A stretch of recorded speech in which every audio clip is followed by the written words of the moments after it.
Nasabat ng Philippine National Police at Bureau of Customs ang 15.7 milyong pisong halaga ng smuggled na sigarilyo sa isinagawang joint operation sa Panatan Border Checkpoint, Pigkawayan, Cotabato.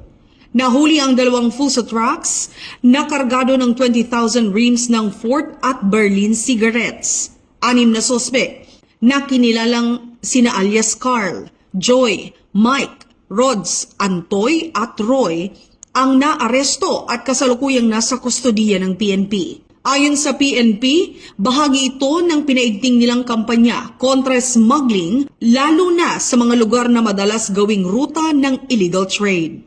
Ang operasyon ay naisakatuparan sa bisa ng intel-driven enforcement, mas mahigpit na border monitoring at aktibong koordinasyon sa ibang ahensya ng gobyerno. Pinuri ni Police Lieutenant General Jose Melencio C. Nartates Jr. ang mabilis at maayos na aksyon ng mga operatiba at muling iginiit ang determinasyon ng PNP na ipagtanggol ang mamamayan at ekonomiya.